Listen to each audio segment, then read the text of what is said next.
And this is part 2 with Kole Hansen of our interview here at the University of Portland. Who would you consider for yourself as your musical influences? Musical influences, you know, I have so many, and it kind of goes because chapters in your life are always different. Vocally, for me, I think that Pink is incredible, just because she gives off so much emotion in her voice. And her story, I'm really familiar with her story, so I relate to a lot of it as well. Musically, I mean, I grew up listening to, like, Bonnie Raitt. I also love, like, there's so many to even try to. Imogen Heap, I think, is incredible. So a lot of them are indie artists too. You know, I see them doing it themselves, and it's like Rosie Golan is an indie artist that I, you know, love so much. And I've got there's so many. Kalu James in Austin, Texas, Douglas J. Boyd, Ali Tadros, Brett Randell. I mean, there are a lot of just like Austin people, you know, and even in my band, Ben Balmer is incredible songwriter. And honestly, those people motivate me and inspire me most because, like, they're real people doing it, and I know them, and so that's a lot of it for me too. It's like people, you know, real people, the real deal, and seeing them tour and watching them book tours. I was like, you know, I could do this. So would you consider Barry and Barbara Hansen of course as your musical influences? Yes, my parents. You know, they're definitely they kicked me off into all of it, you know, like they were the ones to first introduce me to music and listen to Jim Croce and Gordon Lightfoot and, you know, to the Beatles, to Dolly Parton, to Loretta Lynn, to, you know, like this span of like old country I love. I have a huge place in my heart for old country. So your parents were actually yes. a country hero. Yes, they were. Now tell us the importance of the event in Austin, Texas, of South by Southwest. Sure. So South by is basically, it's a huge music conference in Austin. There's also an interactive aspect to it. There's South by Interactive, South by Music. And I actually ended up there last minute. Someone had a cancellation and said I could fill the spot if I could get there, but there was no pay. And I was like, done. Sometimes you just say yes. You know, my motto is you should always say yes. If someone offers you an opportunity, always say yes and make it happen. Always.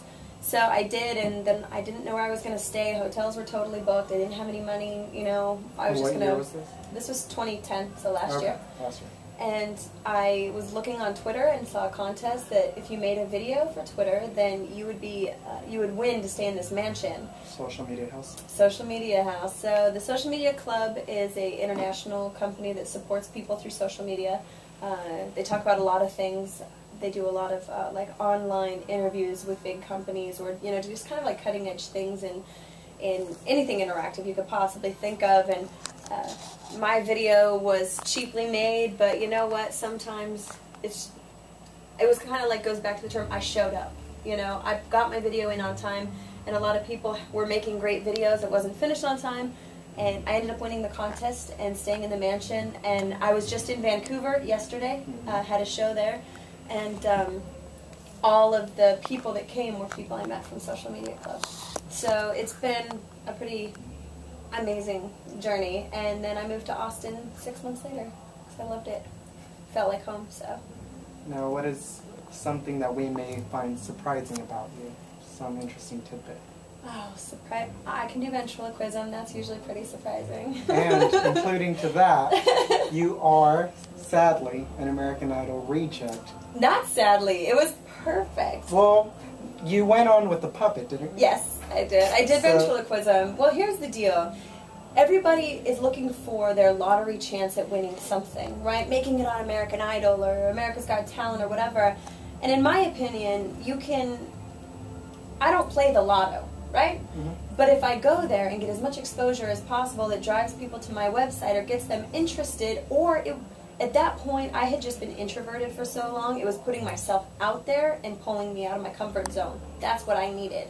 And at the same time, just kind of getting the gears rolling again. I hadn't done music in years, I hadn't sang in years, and decided I was going to get back into it.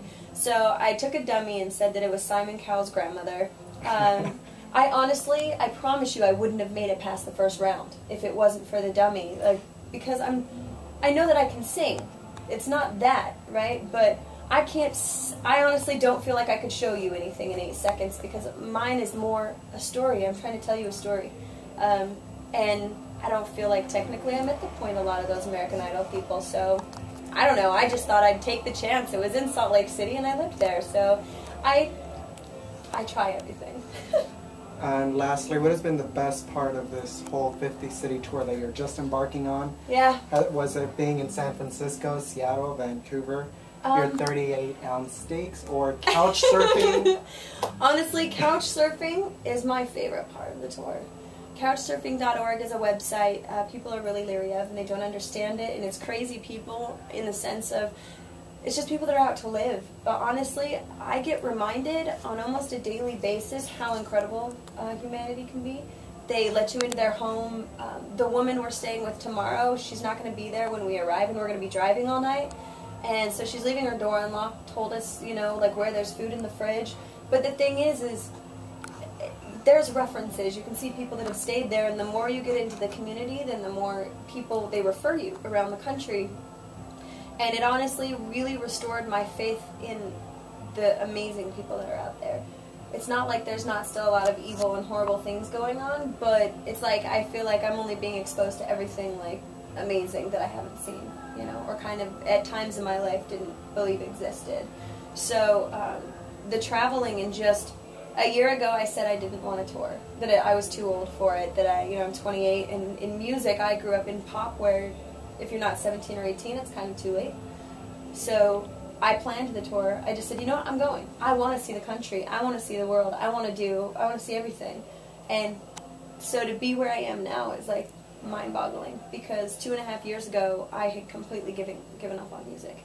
So to sit here now and just be out on tour and have the record out and have the book out, it's like I started the book 8 years ago, you know. So it more just showed me like you really can do anything. You just have to do it. Everyone sits back and tries to like formulate this huge plan and take on the world, and it's like get a basic plan, get an outline, and then just start, and you'll look back and just go, I can't believe how far it's come. So. And right now you are about to hit the stage That's in a true. few seconds. So if you want to find out more about your brand new album, Let's Fly, or if you want to know more about the book Someone Save Me, go to kolemusic.com. Thank you once again. Yeah, my pleasure.